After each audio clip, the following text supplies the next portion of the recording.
Hi, today I will read the book Harry Potter and the Deathly Hallows, Chapter 1. Okay, let's get started. Chapter 1, the Dark Lord Ascending. I will put another face here so that you not be distracted. Okay. Chapter 1, The Dark Lord Ascending. The two men appear out of nowhere, a few yards apart, in a narrow, moonlit lane. For a second, they stood quite still, wands directed at each other's chests. Then, recognizing each other, they stole their wands beneath their clothes and started walking briskly in the same direction. News? Asked the taller of the two. The best, replied Severus Snape. The lane was bordered on the left by wide, low-growing brambles, on the right by a high, neatly manicured hedge. The men's long clothes flapped around their ankles as they matched. Thought I might be late, said Ashley, his blunt features sliding in and out of sight as the branches of overhanging trees broke the moonlight. It was a little trickier than I expected, but I hope he will be satisfied. You sound confident that your reception will be good? Snape nodded, but did not elaborate. They turned right into the wide driveway that led off the lane. The high hedge curved into them, running off into the distance beyond the pair of imposing broad iron gates barring the man's way. Neither of them broke step. In silence, both raised their left arms in a kind of salute and passed straight through, as though the dark metal were smoke. The yew hedges muffled the sound of the men's footsteps. There was a rustle somewhere to the right. Ashley drew his wand again, pointing it over his companion's head, but the source of the noise proved to be nothing more than a pure white peacock, strutting majestically along the top of the hedge. He always did himself well, Lucius. Peacocks. Ashley thrust his wand back under his cloak with a snort. A handsome manor house grew out of the darkness at the end of the straight drive, lights glinting in the diamond-paned downstairs windows.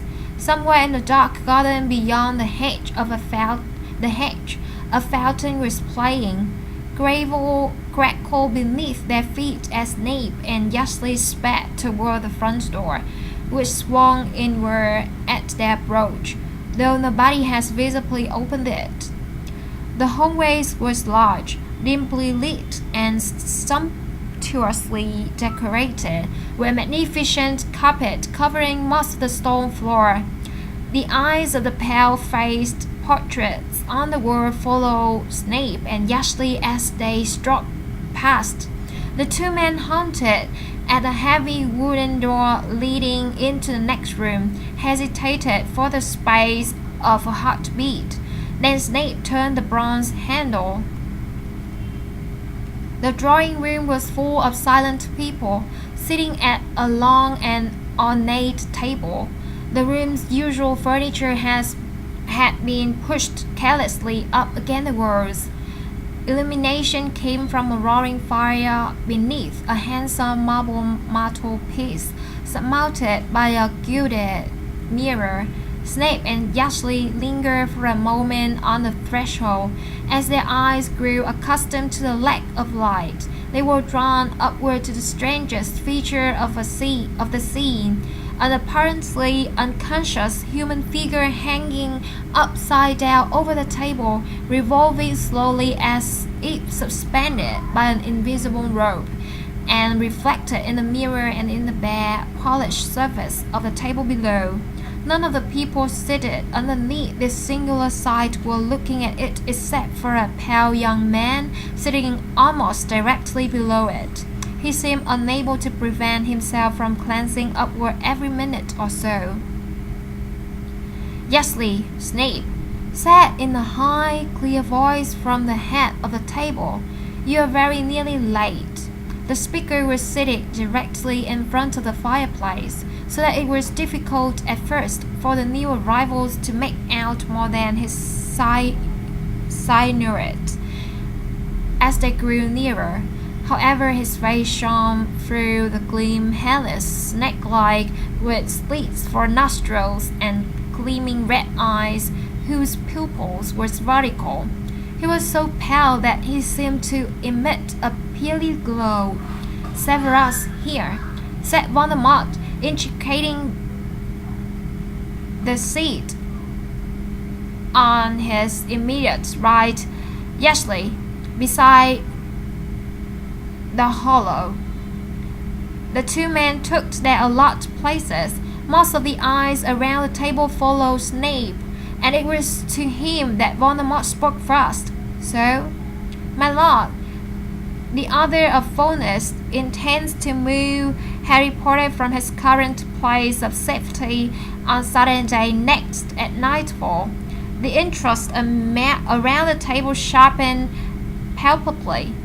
Some stiffened, others fidgeted, all gazing at Snape and Voldemort. Saturday at nightfall, repeated Voldemort, his red eyes fastened upon Snape like ones with such intensity that some of the watchers looked away, apparently fearful that themselves would be scorched by the ferocity of the gaze. Snape, however, looked calmly back into Voldemort's face, and after a moment or two, Voldemort's sleepless mouth curved into something like a smile. Good, very good. And this information comes from the source we discussed, said Snape. My lord, Yesly had leaned forward to look down the long table at Voldemort and Snape. All faces turned to him. My lord, I have heard differently. Yesly waited, but Voldemort did not speak, so he went on. Dawlish, the hour, let's sleep that Potter will not be moved until the 30th, the night before the boys turn 17. Snape was smiling. My source told me that there are plans to lay a false trail. That must be it. No doubt a confunder's charm has been placed upon Dawlish. It could not be the first time he is known to be susceptible. I assure you, my lord, Dawlish seemed quite certain, said Yesly. If he has been confounded, naturally he is certain, said Snape. I assure you, Yesly, the Outer Office will play no further part in the protection of Harry Potter. The other believes that we have infiltrated the ministry. The others got one thing right, then, huh? Said a squat man sitting in a short distance from Yesly. He gave a queasy giggle that was echoed here and there along the table. Voldemort did not laugh. His gaze has wandered upward to the body revolving slowly overhead, and he seemed to be lost in thought. My lord, Yesly went on, Dawlish believes an entire party of others will be used to transfer the boy. Voldemort held up a large white hand, and Yesly subsided at once, watching resentfully as Voldemort turned back to Snape. Where are they going to hide the boy next? At the home of one of the other, said Snape. The place, according to the source, has been given every protection that the other and ministry together could provide. I think that there is little chance of taking him once he's there, my lord, unless, of course, the ministry has fallen before next Saturday, which might give us opportunity to discover and undo enough of the enchantments to break through the rest. Well, Yesly, Voldemort called down the table, the firelight glinting strangely in his red eyes. Will the ministry have fallen by next Saturday? Once again, all heads turned. Yesly squared his shoulders. My lord, I have good news on that score. I have, with difficulty and after great effort, succeeded in placing an imperious curse upon his pious dictacy. Many of those sitting around Yashli looked impressed. His neighbor, Lahove, a man with a long, twisted face, clapped him on the back. "It is start." "Voldemort," said Voldemort, "but technically is the only one man. Scrimger must be surrounded by our people before I act. One foul attempt on the minister's lives would set me back a long way." "Yes, my lord, that is true, but you know, as head of the Department of Magical Law Enforcement, Tennessee has regular contact not only with the minister himself but also with the heads of all other ministry departments. It will, I think, be easy now that we have such a high-ranking official under our control to subjugate the others, and then they can all work together to bring Scrimger down. As long as our friend Ticklersy is not discovered before he has converted the rest," said Voldemort. "At any rate, it remains unlikely that the ministry will be mine before next Saturday. If it cannot touch the boy at his destination, then it must be done while he travels." "We are at an advantage there, my lord," said Yashli, who seemed determined to receive some portion of approval. "We now have several people planted within the Department of Magical Transport. If Potter apparates or uses the flu network, we shall know immediately." "He will not do either," said Snape. "The other of eschewing any form of transport that is controlled or regulated by the ministry. They mistrust everything to do with the place." "All the better," said Voldemort, who will have to move in the open, easier to take by far. Again, Voldemort looked up at the slowly revolving body as he went on. "I shall attend to the boy in person. There have been too many mistakes where Harry Potter is concerned. Some of them have been my own. That Potter leaves is due to more to my error than to his triumph." The company around the table watched Voldemort apprehensively, each of them by his or her expression, afraid that they might be blamed for Harry Potter's continued existence. Voldemort, however, seemed to be speaking more to himself than to any of them, still addressing the unconscious body above him. "I have been careless and so have been thwarted by luck and chance, those trackers of all but the best laid plans. But I know better now. I understand those things that I did not understand before. I must be the one to kill Harry Potter, and I shall be." At these words, seemingly in response to them, a certain weight sounded, a terrible drawn-out cry of misery and pain. Many of those at the table looked downward, startled, for the sound had seemed to issue from below their feet. "Won't tell," said Voldemort, with no change in his quiet, thoughtful tone, and without removing his eyes from the revolving body above. "Have I not spoken to you about keeping our prisoner quiet?" "Yes, my lord," gasped a small man halfway down the table, who had been sitting so slow in his chair that it appeared, at first glance, to be unoccupied. Now he scrambled from his seat and scurried from the room, leaving nothing behind him but a curious gleam of silver. "I was saying," continued Voldemort, looking again at the tense faces of his followers, "I understand better now. I shall need, for instance, to borrow a wand from one of you before I go to kill Potter." The faces around him displayed nothing but shock. He might have announced that he wanted to borrow one of their arms. "No volunteers?" said Voldemort. "Let's see, Lucius, I see no reason for you to have a wand anymore." Lucius Malfoy looked up. His skin appeared yellowish and waxy in the firelight, and his eyes were sunken and shallow. When he spoke, his voice was hoarse. "My lord, Your wand, Lucius. I require your wand. Malfoy glanced sideways at his wife. She was staring straight ahead, quite as pale as he was, her long blonde hair hanging down her back, but beneath the table her slim fingers closed prickly on his wrist. As he touched, Malfoy put his arm into his robes, withdrew a wand, and passed it along to Voldemort, who held it up in front of his red eyes, examining it closely. What is it? My lord, whispered Malfoy. And the cord?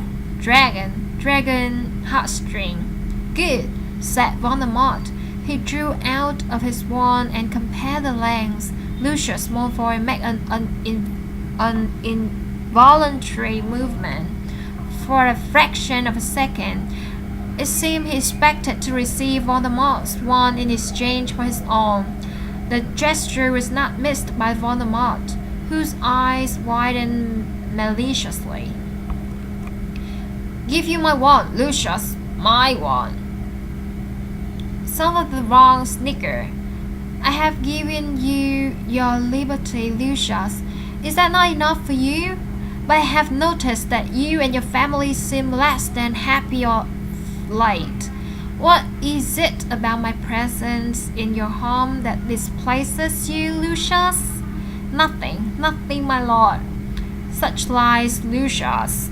The soft voice seemed to hiss on even after the cruel mouth had stopped moving. One or two of the wizards barely repressed a shudder as the hissing grew louder. Something heavy could be heard sliding across the floor beneath the table. The huge snake emerged to climb slowly up Voldemort's chair. It rose seemingly endlessly and came to rest across Voldemort's shoulders. Its neck, the thickness of a man's thigh, its eyes, with their vertical slits for pupils, unblinking. Voldemort stroked the creature absently with long thin fingers, still looking at Lucius Malfoy. Why do the Malfoys look so unhappy with their lot? In my return, my rise to power, not the everything they professed to desire for so many years? Of course, my lord, said Lucius Malfoy. His hand shook as his white sweat from his upper lip. We did desire it, we do. To Malfoy's left, his wife made an odd, stiff nod, her eyes averted from Voldemort and the snake. To his right, his son, Draco, who had been gazing up at the inert body overhead, glanced quickly at Voldemort and away again, terrified to make eye contact. My lord, said a dark woman halfway down the table, her voice constricted with emotion. It is an honor to have you here, in our family house. There can be no higher pleasure. He sat beside her sister, as unlike her in looks, with her dark hair and heavily lidded eye, as he was in bearing, demeanor, while Narcissa sat rigid and impassively. Bellatrix leaned toward Voldemort, for mere words could not demonstrate her longing for closeness. No higher pressure, repeated Voldemort, his head tilted a little to one side as he considered Bellatrix. That means a great deal, Bellatrix, from you.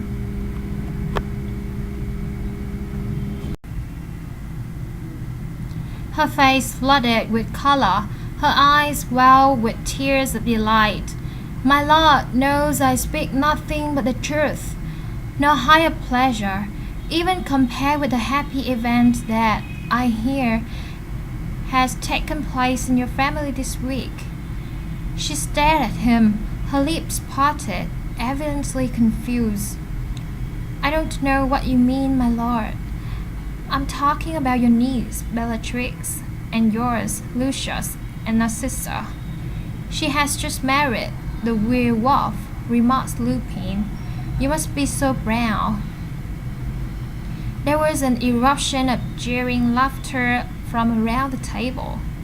Many leaned forward to exchange gleeful looks. A few thumped the table with their fists. The giant snake, disliking the disturbance, opened its mouth wide and hissed angrily. But the Death Eaters did not hear it, so jubilant were they at Bellatrix and the Malfoy's humiliation. Bellatrix's face, so recently flushed with happiness, had turned an ugly, blotchy red. "She's no niece of ours, my lord," she cried over the outpouring of mirth. "We, Narcissa and I, have never set eyes on our sister since she married the mudplot. This brat has nothing to do with either of us, nor any beast she marries." "What say you, Draco?" asked Voldemort, and though his voice was quiet, it carried clearly through the catcalls and cheers. "Will you babysit the cubs?" The hilarity mounted. Draco Malfoy looked in terror at his father, who was staring down into his own lap, then caught his mother's eye. She shook her head almost imperceptibly, then resumed her own deadpan stare up at the opposite wall. "Enough," said Voldemort, stroking the angry snake. "Enough!" And the laughter died at once. "Many of our oldest family trees become a little diseased over time," he said as Bellatrix gazed at him, breathlessly and imploring. "You must prune yours, must you not, to keep it healthy? Cut away those parts that threaten the health of the rest." "Yes, my lord," whispered Bellatrix, and her eyes swam with tears of gratitude again. "At the first chance." "You shall have it," said Voldemort, "and in your family, so in the world, we shall cut away the canker that infects her until only those of the true plot remain." Voldemort raised Lucius Malfoy's wand, pointed it directly at the slowly revolving figure suspended over the table, and gave it a tiny flick. The figure came to life with a groan and began to struggle against invisible bonds. "You recognize our guest, Severus?" asked Voldemort. Snape raised his eyes to the upside-down face. All the Death Eaters were looking up at the captive now, as though they had been given permission to show curiosity. As she revolved to face the firelight, the woman said in a cracked and terrified voice, "Severus, help me." "Ah, yes," said Snape as the prisoner turned slowly away again. "And you, Gregor?" asked Voldemort, stroking the snake's snout with his warm free hand. Draco shook his head jerkily.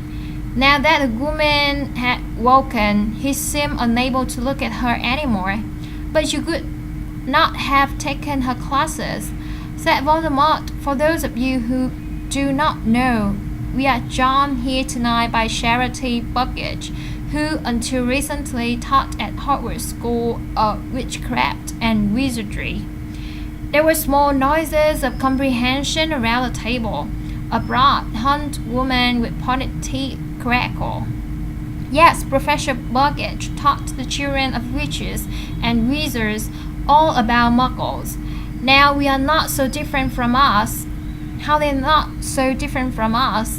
One of the Death Eaters spat on the floor. Charity Buggage revolved to face Snape again. "Severus, please, please."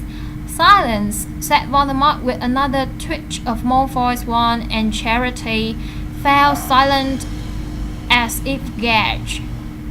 Not content with corrupting and polluting the minds of wizarding children, last week Professor Buggage grew an impassioned defense of mudplots in the Daily Prophet. Wizards, she says, must accept these thieves of their knowledge and magic. The twinning of the pure plots is, says Professor Burgage, a most desirable circumstance. She could have us all made with Murgles, or, no doubt, werewolves. Nobody laughed at this time. There was no mistaking the anger and contempt in Voldemort's voice. For the third time, Charity Bucket revolved to face Snape. Tears were pouring from her eyes into her hair. Snape looked back at her, quite impassive, as she turned slowly away from him again. Avada Kedavra. The flash of green light illuminated every corner of the room. Charity fell with a resounding crash onto the table below, which trembled and creaked.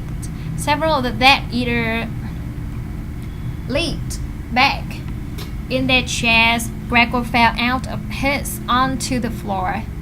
Dinner, Nagany, said Voldemort softly, and the great snake swayed and slithered from his shoulders onto the polished wood. End of chapter 1.